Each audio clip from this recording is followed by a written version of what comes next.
So, do you want to go on an adventure through a valley of lost souls with a companion who is voice acted by Laura Bailey? Oh, there's a whore. Yeah, not really the time for one of your whorehouse stories. No, a horde of undead! Well, you're in luck, because Fallout New Vegas came out more than a decade ago. You made it. Good. And so did Skyrim. I feel terrible for the dead who end up here for eternity. And the most recent World of Warcraft expansion. Wait. It's really you, isn't it? Yes. I saw you use the Waystone to escape. What a bizarre thing to be typecast as. Anyway, Vox Machina! Brave warriors are we and far more clever than a fox. They'll tell of our exploits in the legend of Vox Machina. This is a new series that just sort of wrapped up its first season on Amazon about set in a D&D-esque setting about, with fantasy, dragons, and all that sort of standard jazz. When I say generic fantasy setting, that is exactly the world that this takes place in.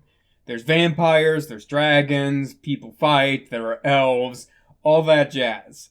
And from what I can gather about this is kind of a retelling of the things that happen in the series Critical Role, which, to my understanding, is just a series of shows where a bunch of voice actors get together and play D&D. I think I've mentioned before, I understand the appeal, but I've never really felt like Critical Role was really my thing. It was always just a bit too plotting for my case. There was a lot of unnecessary fat to it, and I just felt like my time was better spent doing something else, like listening to lectures on Old English.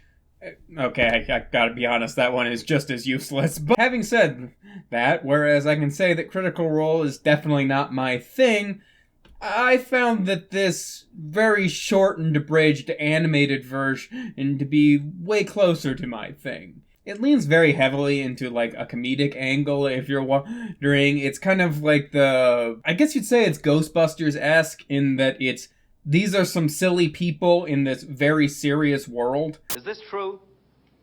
Yes, it's true. This man has no dick. And even that's kind of, overstating certain aspects of it. There are certain characters within the series that are basically always like the straight man. I think Percival, the guy who really ends up being kind of the star of this season, dealing with his metaphorical and literal demons, tends to be far more of a serious character, trying to rope all these quite silly people together and push them forward. And as something that's going for, like, a comedic angle, I think this does it quite well. It's pretty funny. Including ale. I will fucking murder everyone! All the characters end up having good chemistry with one another, even if, like, sometimes it feels like some characters basically just don't talk to one another within this group. But, first season, I imagine they're just trying to lay down the groundwork for what is to come, setting up romantic subplots and certain friendships and all of that jazz. Having said that, whereas I think it works rather well from a comedic angle, I found a lot of the drama moments to be, how do I put this? My emotions! My emotions! Yeah, that. Sometimes the dramatic moments tend to be a bit too, overacted. I don't know if overacted is the right words, but it is just very much that Community, my emotions type of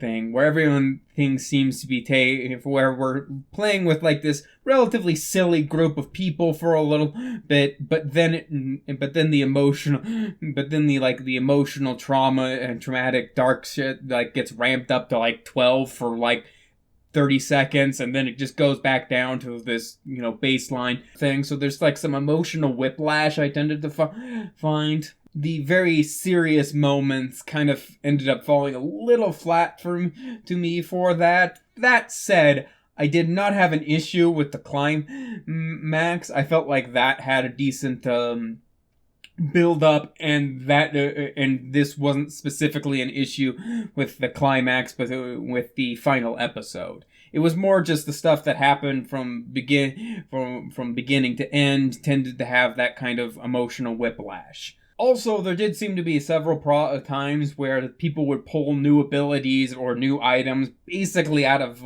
what seems like nowhere, and I do get that this is probably, again, because that this is based off of very long running Critical Role series in which there are going to be far more going on between episode to episode. So I imagine this entire season is probably going to take you less time than it would take you to get through the first, episode of Critical Role. So sometimes it feels like the characters are pulling new abilities and new items out of nowhere. I remember in, the most recent set of episodes, somebody pulls out, a flaming dagger, and I'm like, yeah, that would have been real nice to have, a couple of episodes ago. When did you get that? So at times, it does feel like that, but I do have to say that at no point does this really feel like it is breaking my narrative coherence, and that ultimately matters more than any other thing. I can come up with some criticisms of the series, and I certainly don't think it's the best show I've seen in a long time. It's not the funniest fantasy-based show I've ever seen in a long time. That's probably Konosuba. But if you like Dungeons and Dragons or just fantasy in general, yeah, I'd say it's worth a watch. It's a far better comedy than it is a drama, though. So just keep that in mind. Wait, what's this crowd? Picked it up along the way.